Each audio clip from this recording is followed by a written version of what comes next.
Hello friends, आज हम एक बहुत ही इंटरेस्टिंग पैराडॉक्स की बात करने वाले हैं। एक तरफ इंडिया रिन्यूएबल एनर्जी में सारी रिकॉर्ड्स तोड़ रहा है, लेकिन दूसरी तरफ इंडिया का पूरा ग्रीन ट्रांजिशन रुकने की कगार पर आ सकता है।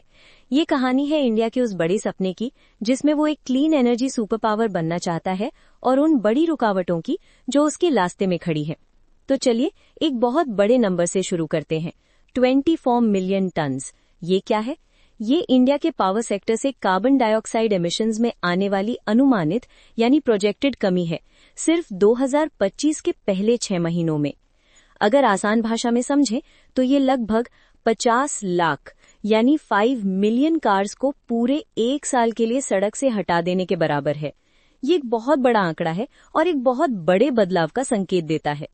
और ये बदलाव हाल ही में मिली एक जबरदस्त सफलता पर टिका है।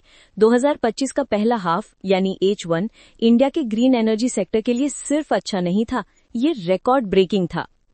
सबसे जरूरी बात सिंपल और पावरफुल है। सिर्फ 6 महीनों में इंडिया ने सूरज और हवा से इतनी बिजली बनाई जितनी पहले कभी नहीं बनाई थी। ये थोड़ी सी प्रोग्रेस नहीं थी, ये एक क्वांटम लीप यानी एक बहुत बड़ी छलांग थी जिसने देश के पूरे एनर्जी लैंडस्केप को बदल दिया है।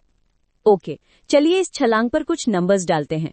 सोलर जनरेशन 25% बढ़ा, लेकिन असली कहानी है विंड पावर की, जिसमें 29% का बड़ा उछाल आया।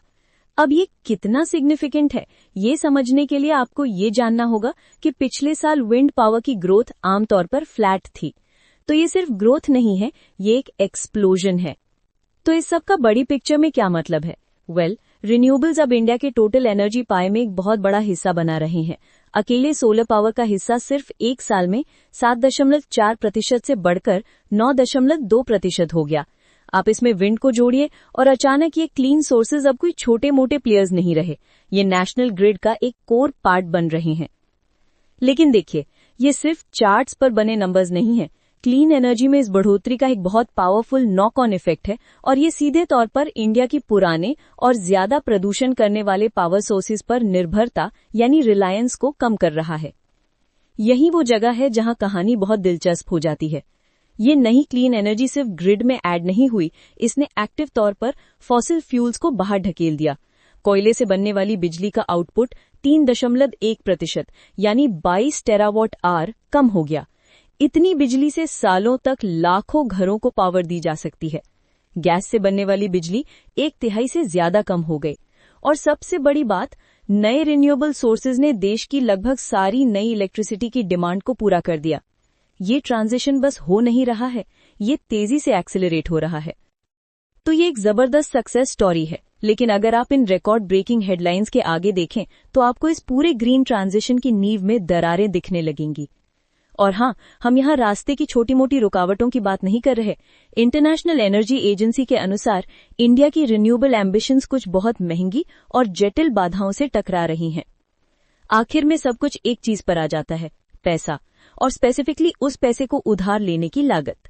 इसे ऐसे समझिए जैसे एक बड़े सोलर फार्म के लिए मॉर्गेज रेट।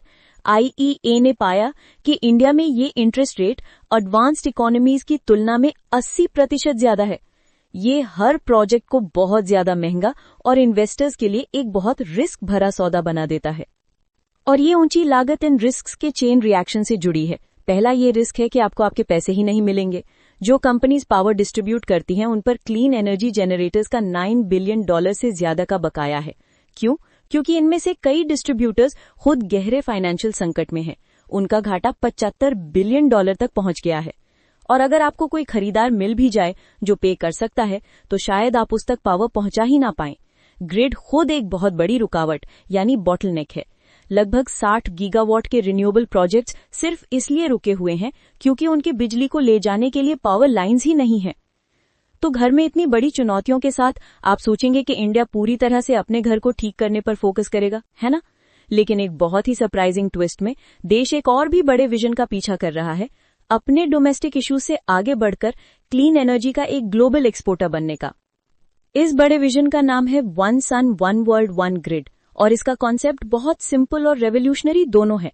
आइडिया ये है कि एक ग्लोबल सुपर ग्रिड बनाया जाए जो प्लैनेट के सनलिट हिस्से से सोलर पावर को अंधेरे हिस्से तक भेज सके। और इस विजन में इंडिया सिर्फ एक पार्टिसिपेंट नहीं बनना चाहता, वो इसका हब बनना चाहता है।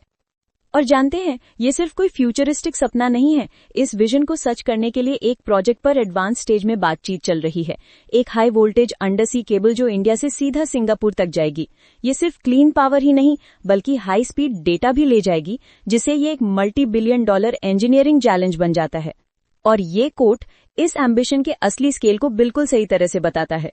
Transforming undersea cables into कॉन्डुइट्स of power, both literal and geopolitical. ये सिर्फ इलेक्ट्रिसिटी के बारे में नहीं है।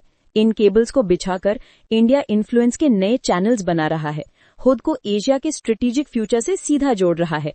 ये पावर के बारे में है, हर सेंस में। लेकिन इंडिया इस आइडिया के साथ अकेला नहीं है। ऑस्ट्रेलिया पहले से ही सिंगापुर तक अपने मैसिव अंडरसी केबल पर काम कर रहा है, जिसका टारगेट 2027 है। ये इस काम की अर्जेंसी को दिखाता है। इंडिया अपने प्रोजेक्ट पर तेजी से आगे बढ़ रहा है और मिडिल ईस्ट के साथ भी ऐसी ही ग्रीन एनर्जी कॉरिडोर्स एक्सप्लोर कर रहा है। एक नई ग्लोबल रेस शुरू हो चुकी है, दुनिया को क्लीन एनर्जी से जोड़ने की रेस। और ये हमें उसी सेंट्रल पैराडॉक्स पर वापस ले आता है। एक तरफ आपके पास शानदार रिकॉर्ड ब्रेकिंग ग्रोथ है, जो फॉसिल फ्यूल्स को ग्रिड से बाहर कर रहा है। दूसरी तरफ आपके पास कर्जों का पहाड़ है और लॉजिस्टिकल चुनौतियां, जो इस सारी प्रोग्रेस को रोक सकती हैं। ये एक ही समय पर हो रही जीत और परीक्षा की कहानी है, जो हमें आखिरी सवाल पर लाता है। विजन तो है, पोटेंशियल भी है, और अब तक की प्रोग्रेस भी शानदार है। लेकिन क्या इंडिया अपने घर की इन $1 बिलियन समस्याओं को इतनी जल्दी सुलझा सकता है कि वो दुनिया को वायर करने के अपने $1 ट्रिलियन के सपने को साकार कर सके? जवाब सिर्फ इंडिया का भविष्य तय नहीं करेगा, बल्कि ये पूरी दुनिया के क्लीन एनर्जी के तरफ ट्रांजिशन को शेप देगा।